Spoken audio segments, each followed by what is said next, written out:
हम लोग हिस्ट्री के बात करेंगे, जो है हिस्ट्री के क्वेश्चन पे बात करने जा रहे हैं। भारतीय राष्ट्रीय कांग्रेस के पहले सत्र के संदर्भ में निम्नलिखित कथनों पर विचार कीजिए। लिखा है कि पहला लिखा है कि यह 1885 में कलकत्ता में आयोजित किया गया था। तो देखिए पहली बात ठीक है, 28 दिसंबर 1885 को कांग्रेस की स्थापना की गई। इसका पहला अधिवेशन पहले पूना में मनाया जाना था, लेकिन बाद में इसको क्या किया गया कि मुंबई में बुलाया गया। कहाँ बुलाया गया? मुंबई में बुलाया गया। ठीक है, वहाँ पे क्या हुआ कि पहला अधिवेशन का जो है कि अध्यक्षता का जो शहर जो था वो मुंबई था, न कि जो है कलकत्ता था। यह जो क्वेश्चन गलत है। दूसरा लिखा है कि इसकी अध्यक्षता WC बनर्जी ने किया था। ये कोई स्टेटमेंट सही है, हाँ, इसकी अध्यक्षता WC बनर्जी ने किया था, जिसे व्योमेश चंद्र बनर्जी के नाम से जाना जाता है। अगला स्टेटमेंट है कि सुरेंद्र नाथ बनर्जी भारतीय राष्ट्रीय कांग्रेस सम्मेलन के प्रथम सत्र में शामिल नहीं हुए थे। ये स्टेटमेंट भी सही है, क्योंकि इन्होंने एक संस्था, सुरेंद्र नाथ बनर्जी ने एक संस्था नेशनल कॉन्फ्रेंस की स्थापना किया था, जिसका द्वितीय अधिवेशन 1885 में क्या है कलकत्ता में आयोजित हो रहा था। वो वहाँ पे भाग ले रहे थे, इसलिए उन्होंने कांग्रेस के सत्र में क्या है वो भाग नहीं लिए थे। ठीक है, तो पहला स्टेटमेंट आपका कि 1885 में कलकत्ता में आयोजित किया गया था गलत है, क्योंकि जो है कि प्रथम अधिवेशन जो है मुंबई में गठित किया गया था। उसकी अध्यक्षता WC बनर्जी ने किया था, और जो है सुरेंद्र नाथ बनर्जी ने उसमें भाग लिया था। तीनों स्टेटमेंट जो है आपका सही है।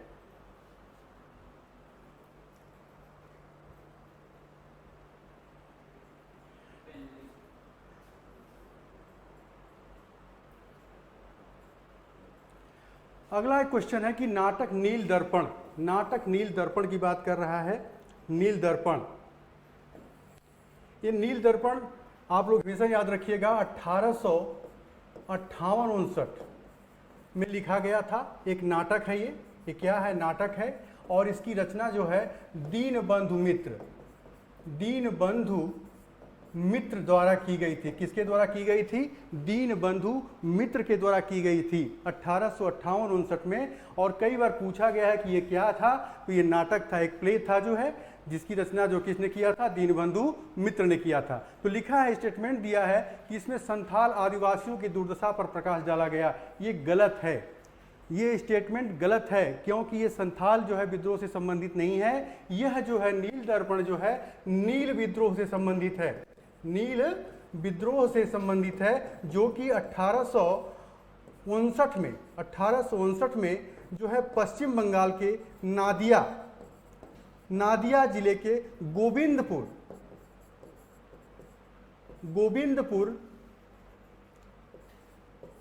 तालुके में हुआ था। ठीक है, तो इसका संबंध जो है नील दर्पण का संथाल विद्रोह से नहीं होके नील विद्रोह से है। अगला स्टेटमेंट लिखा है कि यह बंकिम चंद्र चटर्जी द्वारा लिखा गया था। यह स्टेटमेंट भी गलत है, क्योंकि दीनबंधु मित्र के द्वारा लिखा गया था। दीनबंधु मित्र के द्वारा लिखा गया था, जबकि बंकिम चंद्र चटर्जी ने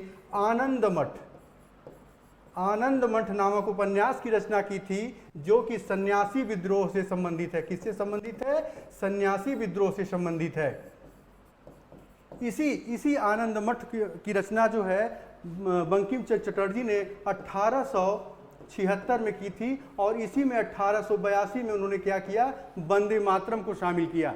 वंदे मातरम को आनंद मठ में ही उन्होंने 1882 में शामिल किया।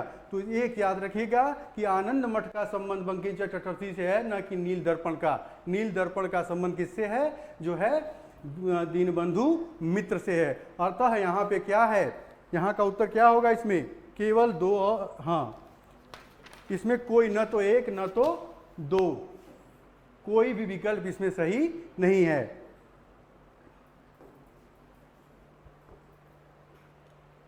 अगला क्वेश्चन है, क्या है? इसे भारत में अंग्रेजी शिक्षा का क्या कहा था? मैग्ना कार्टा माना जाता है। यह सामूहिक शिक्षा पर जोर देता है कि देने वाला पहल था, और शिक्षा प्रणाली के व्यवस्थित पदानुक्रम की सिफारिश की गई है। इसमें उपयुक्त कथन जो है का सबसे अच्छा वर्णन निम्नलिखित में से कौन सा होता है? तो सबसे बढ़िया बात है कि वुड्स का डिस्पैच है, ये जो है 1854 में आया था। इसे जो है भारतीय शिक्षा का क्या कहा जाता है, मैग्ना कार्टा कहा जाता है, जिसको 1854 में लाया गया था। और इसके सृजनकर्ता कौन थे, इसके जो सृजनकर्ता थे चार्ल्स वुड थे, सर चार्ल्स वुड, इसीलिए उसको वुड्स के डिस्पैच के नाम से जाना जाता है। तो याद रखिएगा कि जो भारत का मैग्ना कार्टा किसे कहा जाता है, वुड्स के डिस्पैच को कहा जाता है, जिसको जो है कब बनाया गया था, 1854 में बनाया गया था। और इसके सृजनकर्ता थे जो है सर चार्ल्स वुड। और ये इस समय जो गवर्नर जनरल पे कई बार क्वेश्चन बनता है कि इस समय गवर्नर जनरल कौन था, तो इस समय लॉर्ड डलहौजी जो है भारत का गवर्नर जनरल था। अतः जो है यहाँ पे क्वेश्चन का उत्तर जो है बी होगा।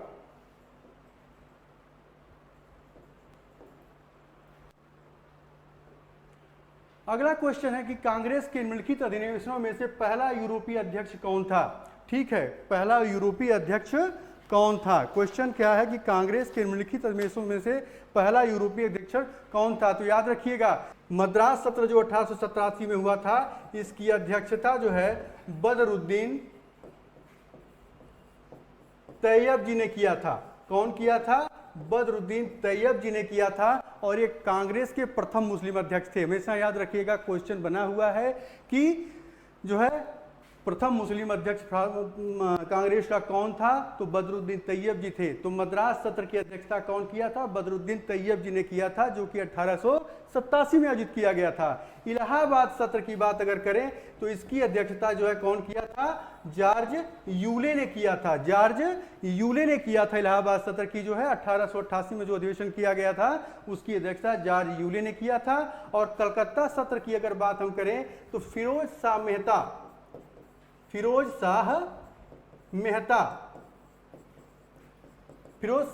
ने 1890 के कलकत्ता सत्र के जो है कांग्रेस के सत्र की अधिवेशन की क्या की अध्यक्षता किए थे।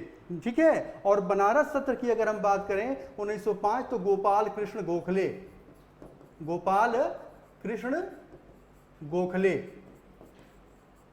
ठीक है, अतः आपका उत्तर क्या होगा यहाँ पे बी। इलाहाबाद सत्र 1888 के कांग्रेस अधिवेशन की अध्यक्षता कौन किया था, जॉर्ज यूले, जो कि प्रथम यूरोपीय थे। अगला क्वेश्चन है,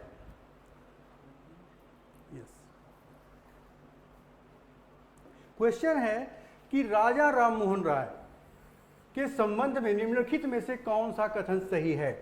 ठीक है, कौन सा कथन सही है पूछ रहा है। और आप जानते हैं कि राजा राममोहन राय ने 1828 में एक समाज ब्रह्म समाज की स्थापना की थी। किसकी स्थापना की थी, ब्रह्म समाज की स्थापना की थी। कब की थी, 1828 में। तो पहला स्टेटमेंट दिया हुआ है कि उन्होंने कलकत्ता में संस्कृत कॉलेज की स्थापना का विरोध किया।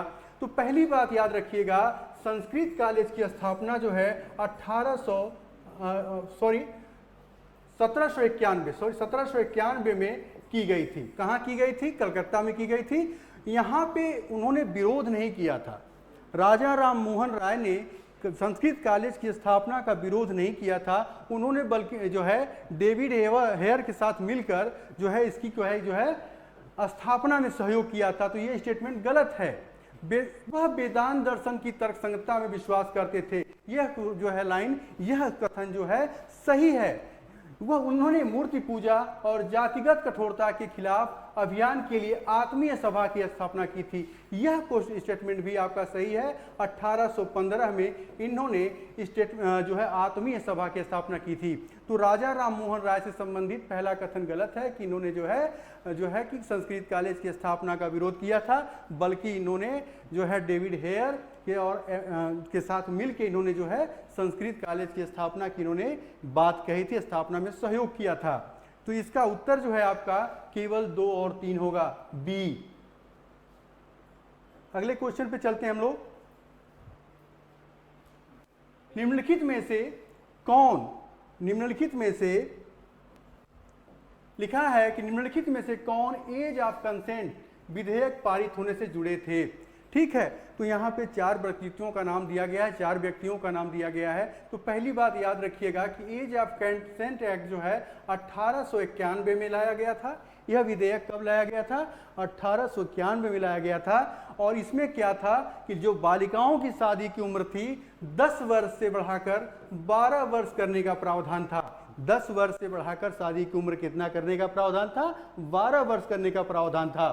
ठीक है। तो इसमें लिखा हुआ है कि कौन जो है एज ऑफ कंसेंट बिल के पारित होने से जुड़ा नहीं था। तो याद रखिएगा कि बाल गंगाधर तिलक उस समय थे, उन्होंने एज ऑफ कंसेंट एक्ट का विरोध किया था।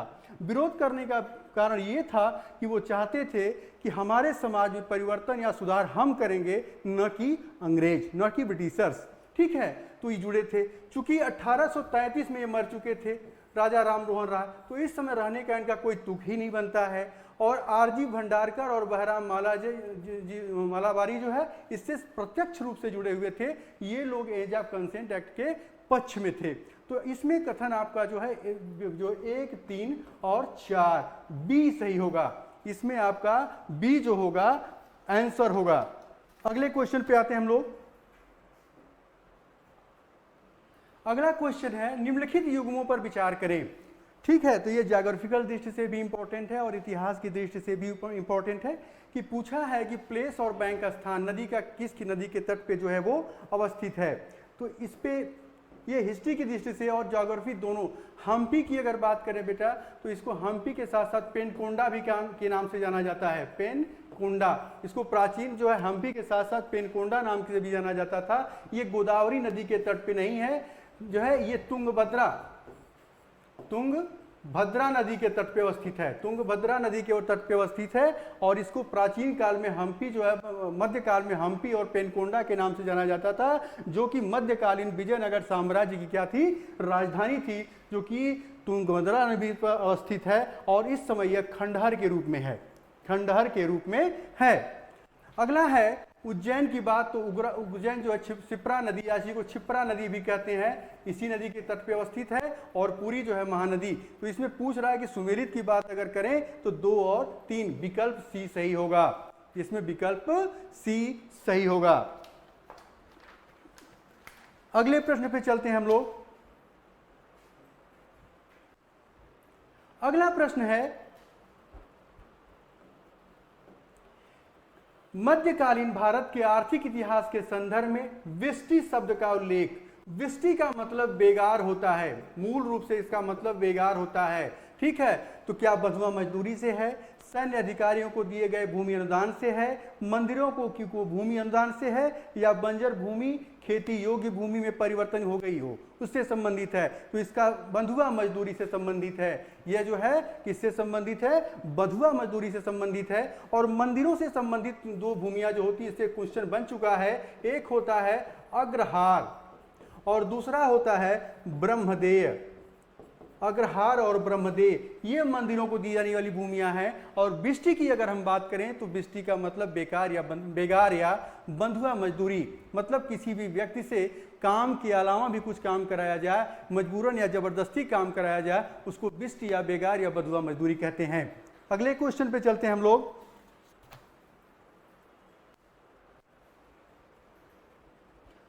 वह पुस्तक जो चंद्रगुप्त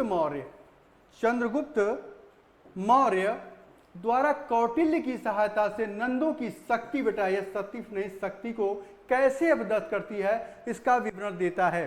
तो किस पुस्तक में जो है ऐसा विवरण मिलता है कि चाणक्य के साथ मिलकर जो है चंद्रगुप्त मौर्य ने नंद वंश की शक्ति को जो है भारतीय समाज से उखाड़ फेंका।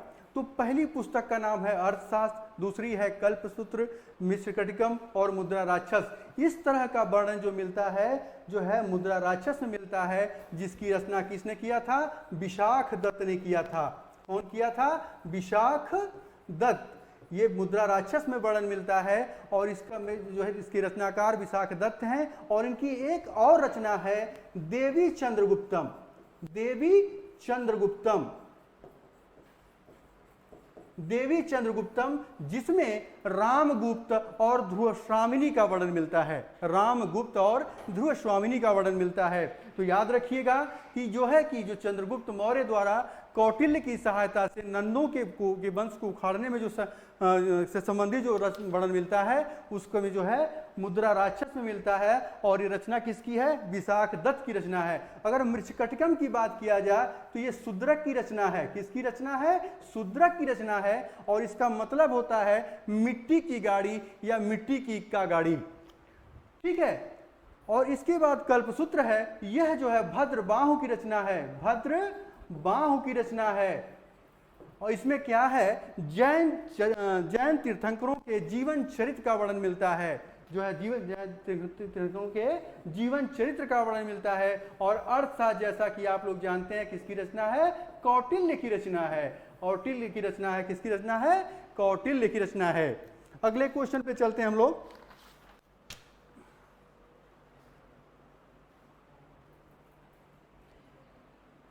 क्वेश्चन है कि जैन धर्म विश्वास में विश्वास था, अर्थात जैन धर्म किस में विश्वास करता था?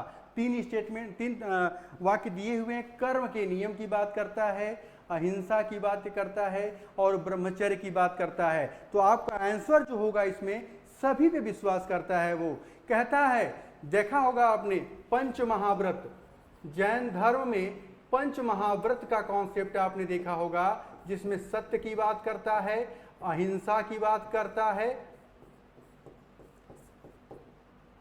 सत्य अहिंसा अस्तेय की बात करता है, अपरिग्रह की बात करता है और ब्रह्मचर्य की बात करता है। ब्रह्मचर्य। तो सत्य अहिंसा अस्तेय प्रग्रह ब्रह्मचर्य में जो है जैन धर्म क्या करता है? विश्वास करता है। और यहाँ पे देखिए ब्रह्मचर्य और अहिंसा पे लिया गया है। ब्रह्मचर्य जो है, इसको जो है महावीर स्वामी ने ऐड किया था, जबकि इसके पहले के तीन जो है पार्श्वनाथ ने ऐड किया था। ठीक है। कर्म के नियम की अगर हम बात करते हैं तो जैन दर्शन मानता है कि जो संसार है, संसार 6 तत्वों से मिलकर बना है। जीव, पूदगल, धर्म, अधर्म, काल और आकाश। जैन दर्शन का मानना है कि ये संसार जो है 6 तत्वों से मिलकर बना है। धर्म, जीव, पूदगल, धर्म, अधर्म, काल एवं आकाश। अगर जीव को हम देखें तो जीव 2 तत्वों से मिलकर बना है। एक है आत्मा, दूसरा है भौतिक तत्व। भौतिक तत्व। और भौतिक तत्व को जो चीज जोड़ती है उसी को कर्मफल कहते हैं। क्या कहते हैं? कर्मफल। यही कर्मफल का नियम है यहाँ पे। ठीक है। तो जैन दर्शन क्या करता है? कर्म के नियम को भी मानता है, अहिंसा की भी बात कहता है और ब्रह्मचर्य की भी बात करता है। मैंने बताया है आपको कि संसार क्या कहता है? जैन दर्शन मानता है कि संसार 6 तत्वों से मिलकर बना हुआ है। पहला है जीव, दूसरा पूदगल, धर्म, अधर्म, काल और आकाश। आकाश जीव को पकड़ता है। जीव, जैन धर्म जीव को पकड़ता है और कहता है जीव 2 तत्वों से मिलकर बना हुआ है, आत्मा और भौतिक तत्व। और जो दोनों जुड़े हुए हैं किसके माध्यम से? कर्म फल के माध्यम से जुड़े हुए हैं। अब हम लोग अगले क्वेश्चन पे चलते हैं।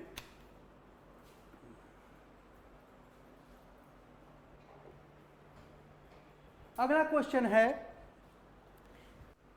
क्वेश्चन है कि संगम और वैदिक ग्रंथों के संदर्भ में निम्नलिखित कथनों पर विचार करें। लिखा है कि वैदिक और संगम दोनों ग्रंथ धार्मिक प्रकृति के हैं। गलत। ये गलत स्टेटमेंट है, आप लोग भी जानते हैं, सामान्य क्वेश्चन है। और वैदिक ग्रंथों के विपरीत संगम ग्रंथ राजनीतिक और आर्थिक जीवन के बारे में लोगों को के विषय में कोई जानकारी नहीं देते। गलत। सामाजिक और आर्थिक दोनों देते हैं। ठीक है। याद रखिएगा इन चीजों को। तो ये भी क्वेश्चन गलत है, अर्थात ये जो है आपका उत्तर इसका डी होगा। 84 का आपका क्वेश्चन का उत्तर जो होगा डी होगा। अगला क्वेश्चन है, लिखा हुआ है कि प्रारंभिक वैदिक साहित्य में वर्णित सूक्त का वर्णन करते हैं। क्या सूक्त का? सुख से क्या संबंधित है, किससे संबंधित है?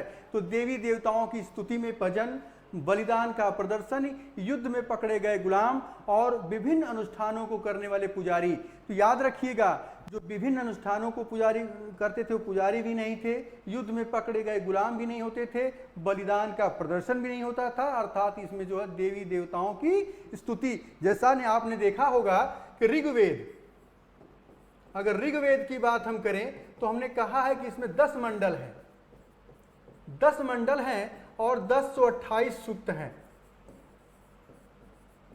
सूक्त देखिए, सूक्त आया ना, तो ये सूक्त का मतलब यही है देवी देवताओं का भजन। आपने देखा भी होगा कि जो ऋग्वेद में इंद्र पे जो है 250 सूक्त लिखे गए हैं, 250 सूक्त है। अग्नि पे अगर आपने देखा होगा तो लिखिएगा जो 200 सूक्त लिखा गया है। सोम की अगर बात करें हम लोग तो 143 लिखा गया है, और वरुण की बात अगर हम करें तो उन पे जो है 47 सूक्त लिखे हुए हैं। तो सूक्त का मतलब देवी देवताओं की स्तुति या भजन से होता है। अगला क्वेश्चन है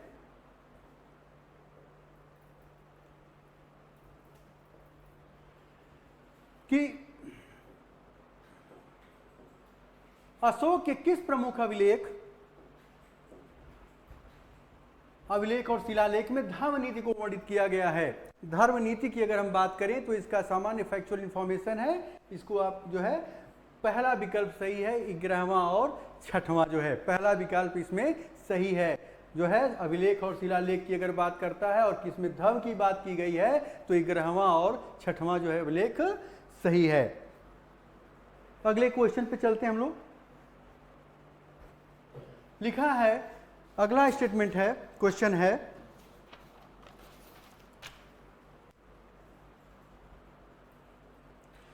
कि निम्नलिखित में से कौन सा सल्तनत और मुगल के बीच का अंतर है? सल्तनत और मुगल के बीच का अंतर डिफरेंस की बात करता है। तो 4 बाग अगर शैली की बात हम करें तो मुगलों ने इसका प्रयोग किया, और कहाँ किया? अपने मकबरों में किया।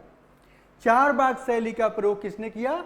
मुगलों ने किया है, और कहाँ किया है? अपनी जो है मकबरों में अपने किया है। अगर पित्रादूरी शैली की बात किया जाए तो इसका प्रयोग भी मुगलों की में किया गया है, और किसमें किया गया है? एतमादुद्दौला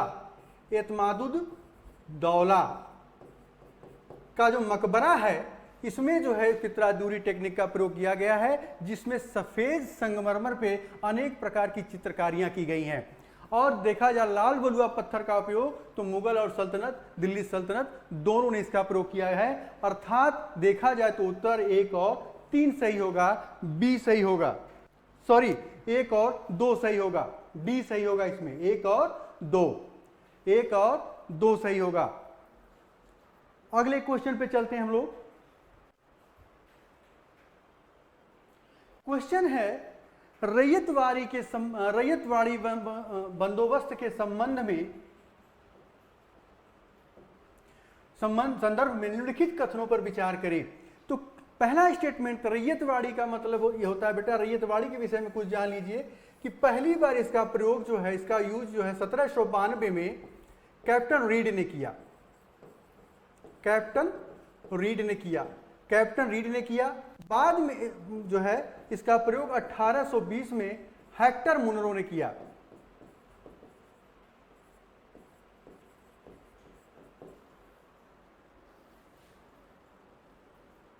टॉमस मुनरो इसको कर लीजिएगा, टॉमस मुनरो ने।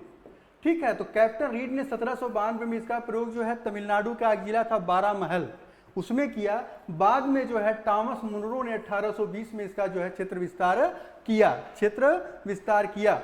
और देखेंगे ब्रिटिश काल में 51% हिस्से पे ये क्या इसका क्षेत्र विस्तार है रैयतवाड़ी का था।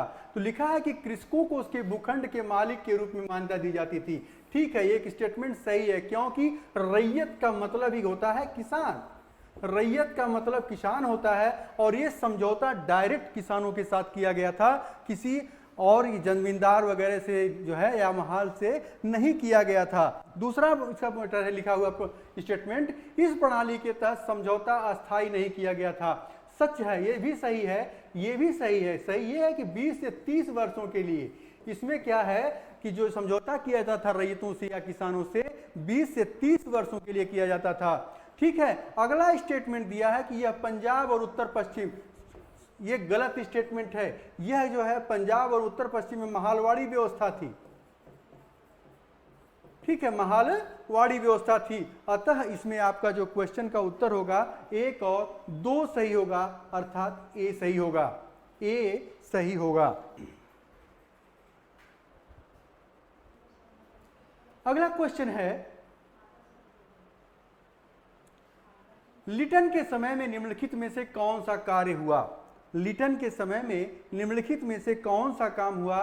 तो देखिए बेटा, लिटन के समय में 1877 में देखा जाए तो दिल्ली का दरबार हुआ। वर्नाक्यूलर प्लेस एक्ट 1878 में आता है।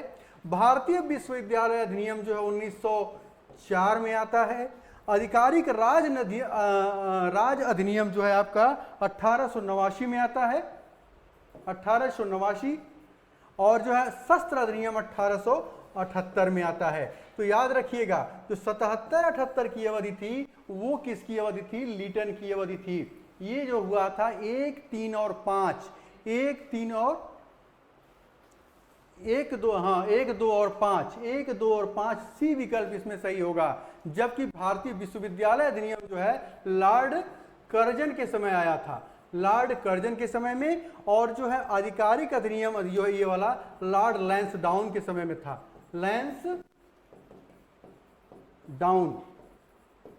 लैंसडाउन के था, ठीक है। अतः इसमें जो है 1, 2 और 5 सही होगा, अर्थात विकल्प सी सही होगा। अगले क्वेश्चन पे चलते हैं हम लोग। हाँ, अगला क्वेश्चन है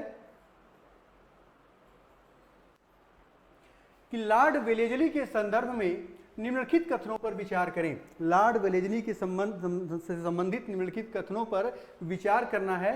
पहला लिखा है कि वह भारत में सहायक संधि या गठबंधन की प्रणाली का उपयोग करने वाला प्रथम यूरोपीय गवर्नर जनरल था। यह स्टेटमेंट गलत है, क्योंकि पहली बार ऐसी नीति का प्रयोग किया था डुप्ले ने किया था, जो कि एक क्या था?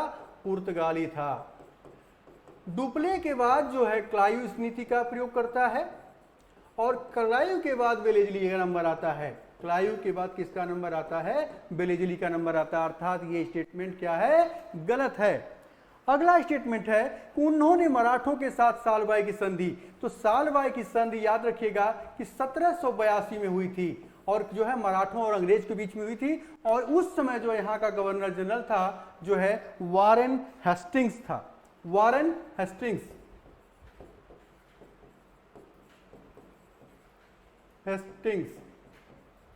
वारेन हेस्टिंग्स था। तो ये भी स्टेटमेंट आपका जो है गलत हो गया।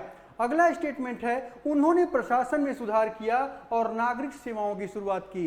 तो जो प्रशासन में एडमिनिस्ट्रेटिव चेंजेज आए या सिविल सर्विसेज वगैरह की बात की गई, तो ये कार्नवालिस की देन है, न कि वेलेजली की। कार्नवालिस, लॉर्ड कार्नवालिस की देन है, न कि वेलेजली। अर्थात तीनों कथन जो है गलत हैं, अर्थात कोई भी सही इसमें नहीं है। अब हम लोग हिस्ट्री के लास्ट क्वेश्चन पे आते हैं। सामान्य क्वेश्चन है,